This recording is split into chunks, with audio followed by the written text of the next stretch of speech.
You ever look out across your land, feeling the weight of 100 years of family history, only to see a drone buzzing over your fence and some HOA big shots yoga retreat turning your pasture into their personal zen zone? That's how it went down in Willow Bend, Oklahoma, when Lorna Tate, the HOA president, decided my grandpa's ranch was her ticket to a fancy community park, ignoring every warning sign he'd hammered into the ground. I'm standing there, watching it too. 000 pound bull named Ironclad send her mindfulness tent flying, and Grandpa Hank Ramsey just spits his tobacco, sips his iced tea, and mutters, "Told him not to mess with the bull." And that's when I knew this wasn't just a trespass, it was a war, and we were about to win it in a way they'd never forget. I'm Ellie Ramsey, 29. A farrier who shoes horses and helps run our family's 80-acre ranch in Willow Bend, a sleepy town where the fields stretch wide and the new HOA, led by Lorna, keeps trying to turn our dirt roads into a suburban dream. Our ranch has been ours since 1890, with a weathered barn, a cedar cabin, and a bull pasture that's been in every story my grandpa tells.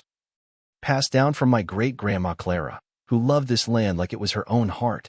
Grandpa Hank's a legend here, gruff, wiry, with a stare that could stop a coyote. Living on this land since before the town had a stoplight, and he's got signs all over. No trespassing, enter at your risk, and my favorite, hear the bell, you better run. Carved deep into oak like a promise. 3 days before Ironclad turned Lorna's retreat into chaos, things were tense but quiet. Lorna, who moved here from Tulsa 2 years back, had taken over the HOA like it was her personal empire, showing up to potlucks and blazers and pushing for digitized library records. She called our ranch the Growth Corridor. But Grandpa called it Don't Even Think About It land, and when she announced plans for a park with walking paths and yoga domes, I knew trouble was coming.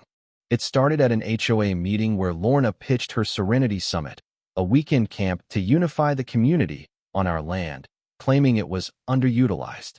I was there with my cousin Tara, the HOA's nervous treasurer, who'd seen Ironclad chase a fox once and whispered, "That bull's a wrecking ball." But Lorna steamrolled her, and the board, mostly her city friends, voted yes, ignoring our signs. I stood up, voice shaky but firm. "That's our ranch, not yours. It's private, been ours for generations, and we're not signing it over." Lorna smiled, all teeth. "Ellie, progress doesn't wait for sentiment. We'll find a way." The crowd cheered her on, and I left feeling like the ground was slipping under me, like our home wasn't ours anymore. Grandpa wasn't fazed. Just nailed up a new sign, "HOA ends here," and Tara nearly crashed her car seeing it. Lorna scoffed, "He can't stop us with scare tactics," and pushed ahead, setting up eco-tents and fairy lights right by our fence, like she was daring us, or Ironclad, to do something. That first night, Lorna's nephew Zane, a wannabe TikToker, hopped our fence to live stream, grinning into his phone. "Yo, we're busting old man myths out here." He didn't see the electric gate click open, triggered by his stumble. An Ironclad's shadow loomed. Zane's scream echoed, his phone smashed, and by morning, he was hiding in a recycling bin, babbling about demon horns. Lorna called it a staged attack, demanding Sheriff Walt Dawson investigate. Walt, who's known Grandpa since they were kids, rolled up in his slippers, took one look, and asked, "Y'all read the sign about the bull?" When Lorna nodded, he sighed, "Well, that's your fault," and drove off. I'm watching from the porch, heart pounding, thinking, she's not stopping, but neither are we. Lorna doubled down, keeping the retreat on, with quinoa grills and meditation circles, while Tara kept glancing at the hills, clutching her notebook like it'd save her. I'm starting to feel like we're in a standoff. And Ironclad's the wild card nobody's ready for. Then it happens. Ironclad hits the camp like a tornado, bellowing through the Serenity tent, flipping massage tables, sending Lorna sprawling into a compost heap.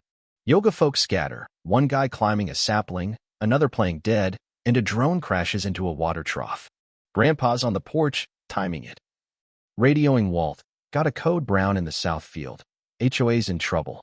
I'm torn between laughing and worrying, knowing this bull's no joke. Bred by Clara to guard this land with a memory sharper than most people's. Lorna's fuming, covered in hummus, and calls in Preston Lyle, a slick lawyer from Oklahoma City, who steps out of his SUV, ruins his loafers and manure, and snaps, "This isn't a dispute, it's a circus." Lorna's ranting about endangerment and zoning violations, but Preston's half listening, wiping his shoe with a yoga flyer.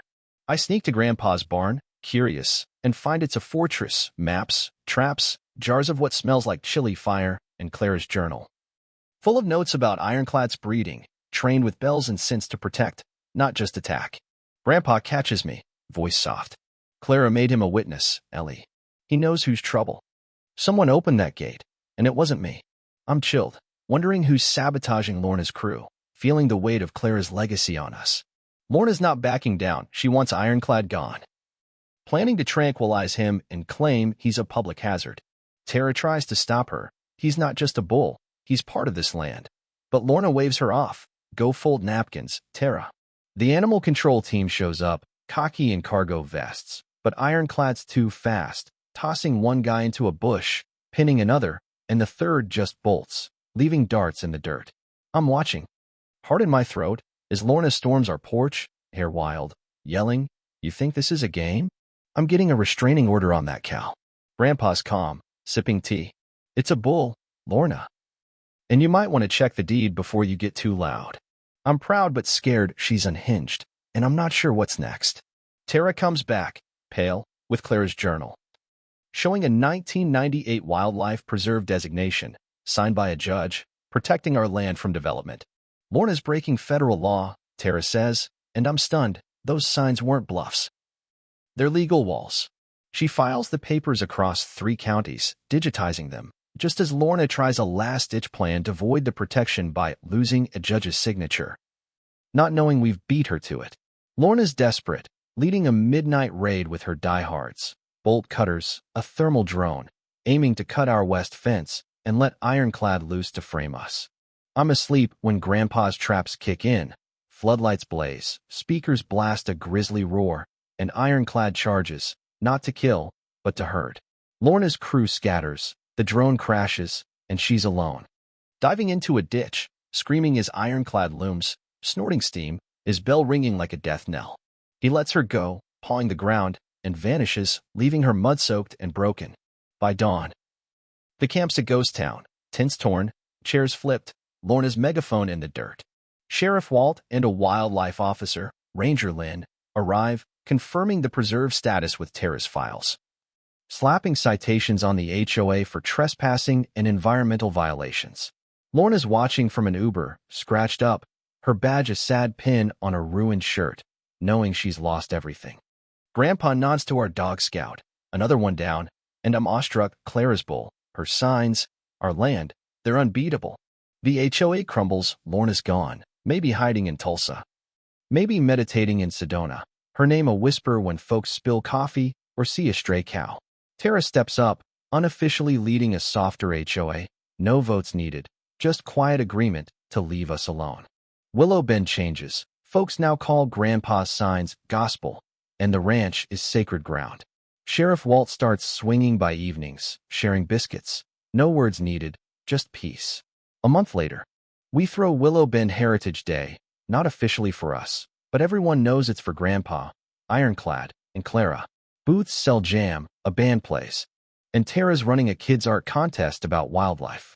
I'm there, watching Grandpa in his best hat, folks parting like he's a king, one lady leaving a peach pie by his chair.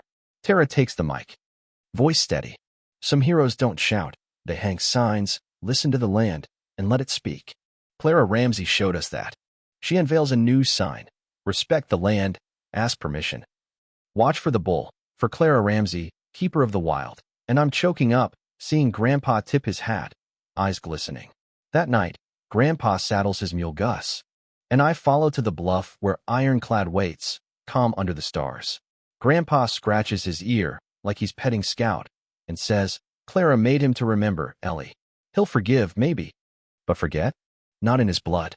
A harmonica drifts from town, the tune Clara used to call Ironclad as a calf, and he twitches but stays, loyal to this land. I'm holding Clara's journal, feeling her strength in me, knowing we're guardians now.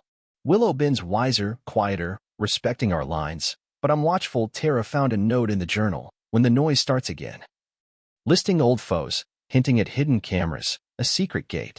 Last week, a car idled by the creek, lights off, gone before I could see. They'll come back, and Ironclad's bell will ring. So, what do you think? Was Grandpa a genius or too stubborn? Got an HOA story or a fight for your land? Drop a comment. I'm listening, and Willow Ben's got your back.